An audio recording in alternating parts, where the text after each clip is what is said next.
cyclopentazolaxane.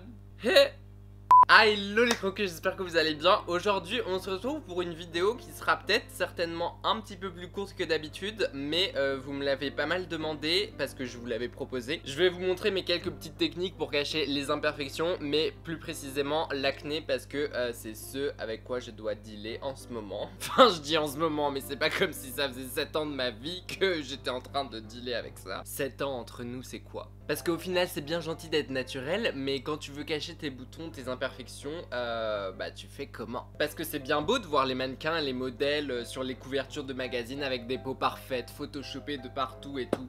Mais si toi tu peux pas avoir ça, à quoi ça sert? Donc aujourd'hui on va voir comment on peut faire en sorte d'avoir une peau de mannequin, même en ayant de l'acné. Techniques inédites, révolutionnaires, qui vont changer votre vie. Découvrez les 5 astuces de Croque-Juju pour avoir une peau parfaite, même avec de l'acné. Ça sonnait grave comme les pubs américaines là. Je dis 5 mais il y en a peut-être pas 5 hein. Commençons.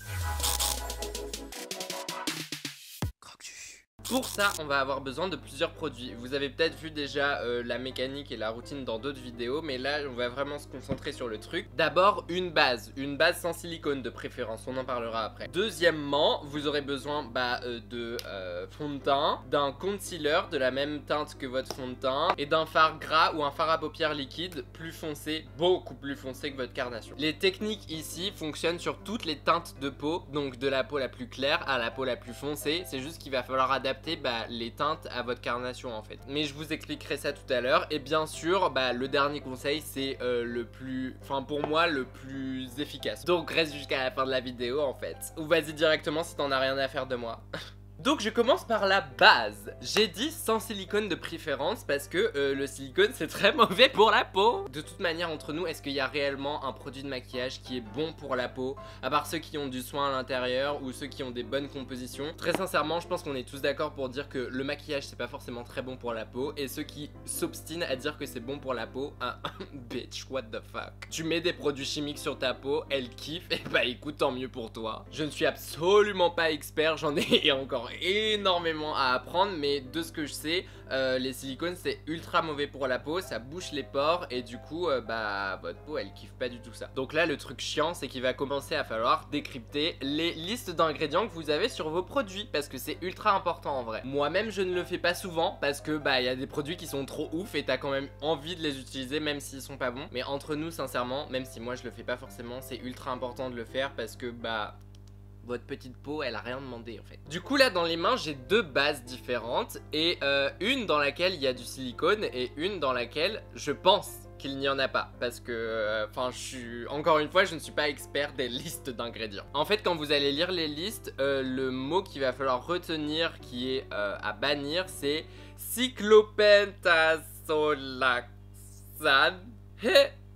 Je vais l'écrire ici, ce sera plus facile. En fait ce nom là c'est du silicone, donc qu'on veut pas du tout. Et si je me souviens bien, il y a le D4, le D5 et le D6 qui sont très dangereux. Je suis pas sûr, mais je vous mets un lien en barre d'infos avec toutes les informations sur des sites. Si vous mettez les produits occasionnellement comme moi, genre quelques fois par semaine, par-ci par-là, je pense que ça peut aller, même si c'est vraiment pas bon. Mais par exemple si vous vous maquillez vraiment tous les jours, vraiment regardez les compositions des produits à 100% parce que ça peut devenir chaud là. Donc désolé L'Oréal Paris, mais votre base infaillible c'est pas ça du tout. Et d'ailleurs quand je l'utilisais c'était il y a v'là le temps, j'avais des boutons à chaque fois que je me démaquillais le lendemain. Enfin je me démaquillais le soir mais j'avais des boutons le lendemain. Croyez pas, je dormais avec du maquillage, vous êtes fous vous. Donc là j'ai la Bear With Me de chez NYX dans laquelle je pense qu'il n'y a pas de silicone. En tout cas j'en ai pas vu sur la liste de composition. Et comme je l'ai dit dans la dernière vidéo, parce que je l'ai utilisée aussi dans la dernière, elle est super bien pour l'été parce qu'elle est super fraîche et en fait on dirait un gel d'aloe vera vraiment. Du coup on en met bien partout et ensuite on peut passer à la prochaine étape qui est la première étape pour cacher ces imperfections. J'espère que vous suivez toujours. Cyclopentazolaxane. Bon, j'ai pas regardé s'il y avait des silicones à l'intérieur. Je pense que je vais me faire défoncer si jamais il y en a dans les commentaires. Mais je viens utiliser le concealer de chez Fenty Beauty. C'est exactement la même teinte que le fond de teint que je vais utiliser après. Plutôt important pour cette étape puisque on va venir passer directement sur les plus grosses rougeurs et imperfections qu'on a. Moi en l'occurrence c'est rougeur et acné, donc je passe dessus. pas sur la totalité parce que sinon on n'a pas fini, mais vraiment les plus grosses qui se voient énormément et qui avec le fond de teint se verraient encore. Genre celle-là par exemple, on en veut grave pas, elle est pas belle. Bye bye chérie. Je prends mon beauty blender qui doit être propre. En aucun cas vous utilisez un beauty blender qui est sale, vous devez le laver avant parce qu'il y a des microbes dessus sinon et ça peut vous donner encore plus de boutons et ça on n'en veut pas. La dernière fois justement il y avait une soirée beauty blender et en fait dans le gift bag qu'on a eu à la fin il y avait ce petit truc et en fait vous pouvez mettre votre beauty blender à l'intérieur pour qu'ils prennent pas les bactéries extérieures en fait, parce que enfin on a tous ce truc en mode genre on n'utilise plus notre éponge, on la met genre sur le bureau comme ça. Oh.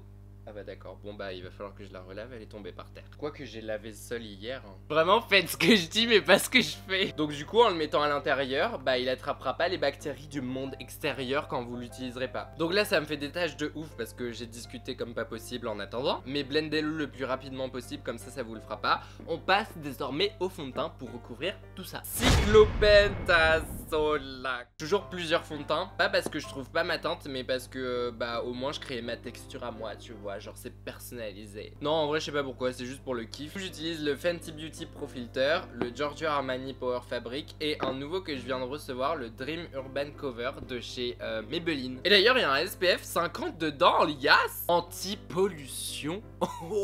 Ça c'est bon pour les Parisiens. Vous remarquerez qu'ils sont tous très liquides pour faciliter l'estompage et que ce soit beaucoup plus naturel en fait, que ça se fonde vraiment dans la peau. Je l'applique d'abord au doigt comme Miss Univers.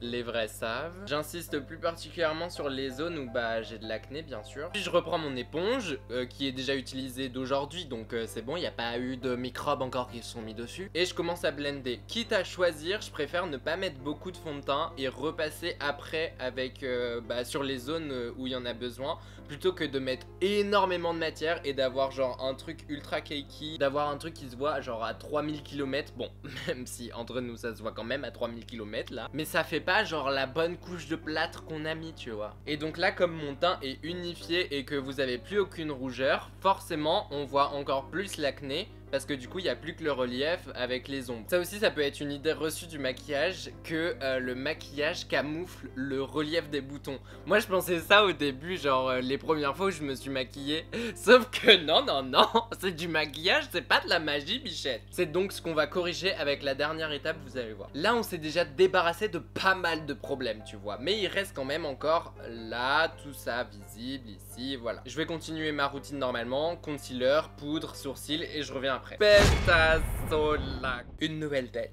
On va passer désormais à ce qui est pour moi l'étape la plus importante dans ce que je fais en ce moment pour cacher mes imperfections. Les taches de rousseur et les grains de beauté. C'est ce qui me permet, mesdames et messieurs, de camoufler l'effet 3D des boutons. Je vous explique. Les taches de rousseur, ça va déjà créer de la texture entre guillemets sur votre peau. Donc ce qui va faire que quand vous allez avoir un petit peu plus de texture par exemple ici, ça va passer un petit peu plus crème. Les grains de beauté, on va les placer justement sur les boutons. Comme ça va faire en sorte que quand on regarde ta peau, on voit juste une tache noire, enfin plus foncée, et pas le bouton en soi. C'est aussi simple que ça. Donc pour ce faire, j'utilise un stick de contour, un Match Sticks de chez Fenty Beauty. C'est tout simplement une teinte marron. Je prends un pinceau fin avec, moi c'est un pinceau de peinture comme vous le savez si vous suivez la chaîne depuis longtemps. Donc je prends le produit directement comme ça dessus, sans rien d'autre. Et là vous vous dites, mais Juju, cette teinte pour les taches de rousseur c'est beaucoup trop foncé. Non, parce qu'on va la blender après. Donc je viens directement avec le pinceau et je viens faire des petits points comme ça, petit à petit, certains plus appuyés que d'autres, comme ça. Et vous inquiétez pas si ils vous paraissent beaucoup trop foncés, on va les estomper après. Donc je fais vraiment une grande concentration ici sur l'aile de mon nez. Et après je viens avec mon doigt et je viens juste tapoter vite fait dessus pour fondre la matière sur la peau. Et là après vous avez des taches de rousseur qui sont limite genre naturelles quoi. Je ne peux plus me passer de cette technique, c'est-à-dire que je ne peux plus faire de make-up sans taches de rousseur parce que mon visage me paraît absolument vide en fait. Et je vous promets que quand c'est bien fait, franchement vous allez tomber accro parce que vraiment genre ça vous fait un visage mais tellement plus mignon après. Désolé pour ceux qui n'aiment pas les taches de rousseur et les grains de beauté, bah du coup cette technique n'est absolument pas pour vous parce que bah c'est chaud quoi. Donc j'en profite pour repasser sur les petits boutons que j'ai sur cette partie là. Comme ça je les transforme en taches de rousseur. Et d'ailleurs si votre acné c'est pas d'avoir des gros boutons comme moi, mais plutôt d'avoir des minuscules boutons partout, pas la peine de faire des grains de beauté, vous faites des taches de rousseur partout et ça passe vraiment crème en fait. L'objectif c'est de faire le plus naturel possible, quitte à vous prendre une photo de référence d'une personne qui a des taches de rousseur, et puis vous essayez de refaire la même chose. Je pense qu'on est bon, on passe maintenant au grain de beauté. Donc là j'en prends vraiment beaucoup plus que ce que j'en ai pris pour les taches de rousseur. Et désormais on va commencer à ressembler à une crêpe avec des taches partout. Je repasse très précisément sur mes boutons en fait qui se voient. Vous inquiétez pas, au départ ça fait très fake, mais petit à petit on va les fondre entre elles et ça va faire beaucoup plus naturel. Donc ça prend peut-être un petit peu plus de temps parce que il faut vraiment cibler les zones. Mais au moins c'est ultra précis et vous êtes sûr que chaque bouton est caché. Et ça bien entendu vous pouvez le faire même sans fond de teint en fait. Vous pouvez le faire tout seul, ça fonctionnera quand même. Bon, quand vous irez en cours ou au travail après, les gens vous demanderont qu'est-ce qui s'est passé pendant la nuit pour que vous ayez autant de grains de beauté. Mais ne vous inquiétez pas, vous faites genre c'est arrivé comme ça quoi. Après vous pouvez en faire un peu à droite à gauche même si vous n'avez pas de bouton, pour faire genre j'en ai partout quoi. Encore une fois ça fait plus naturel. Bon là ça fait vraiment coccinelle. Donc on va revenir avec notre Beauty Blender qui a encore du fond de teint dessus et pas de microbes. Et on va juste venir tapoter pour les estomper un petit peu et faire genre j'ai mis du fond de teint dessus. C'est mes vrais grains de beauté naturels qui sont en dessous du fond de teint. Voilà. Et ensuite on repasse juste avec notre pinceau de poudre qu'on a utilisé auparavant et on tapote par dessus comme ça c'est bien fixé. Et là vous voyez que ça passe crème, ça fait naturel et on voit nettement moins les boutons. Moi je dis bravo. Ah et voilà les croqueux, cette vidéo est désormais terminée. J'espère sincèrement qu'elle vous aura plu, surtout aidé. J'ai pas mis d'highlighter, j'ai pas fait mes yeux encore, il y a un truc qui manque, mais bon bref. Sachez que la dernière technique, comme je disais au début, convient à toutes les carnations. Si vous avez une peau qui est quand même beaucoup plus noire, et utilisez une teinte qui est plus noire, quitte à utiliser du vrai noir quoi. C'est des petits trucs qui peuvent être utilisés séparément, pas forcément tous ensemble, mais par exemple vous pouvez utiliser juste les grains de beauté ou alors juste le concealer sur les imperfections, enfin bref, vous faites à votre sauce en fait. Mais en ensemble je trouve que ça permet d'avoir un truc qui est quand même assez uniforme, assez cohérent, et en soi on voit beaucoup moins les imperfections. En tout cas c'est ce que moi je fais au quotidien quand je me maquille en ce moment parce que j'ai énormément de boutons, ils reviennent pas mal. Mais ça je vous en parlerai peut-être dans une autre vidéo. Personnellement ces techniques me sauvent la vie en ce moment, clairement. Il faut qu'on sélectionne le commentaire de la semaine. Et cette semaine c'est Julie Army, je viens d'une de tes anciennes vidéos et tu as évolué de ouf. Ça me fait tellement plaisir que tu dises ça, vraiment, genre, au moins je ne stagne pas. Bon, après, ça dépend jusqu'où t'es remonté, ne remonte pas trop loin. Mais en tout cas, ça fait très plaisir que tu vois une évolution, surtout en bien. Merci pour ton commentaire, je te fais plein de gros bisous. Et si toi aussi tu veux passer dans la vidéo de la semaine prochaine peut-être, n'hésite pas à commenter juste en dessous. Abonne-toi si c'est pas encore fait, clique sur la petite cloche, hyper important parce que en ce moment, il y en a plusieurs d'entre vous qui m'ont dit que vous receviez plus les notifications. Merci YouTube. Suis-moi sur Twitter, Instagram, c'est croquejuju tout attaché. Sur ce, on se retrouve samedi prochain 18 h et en attendant je vous fais plein de gros bisous.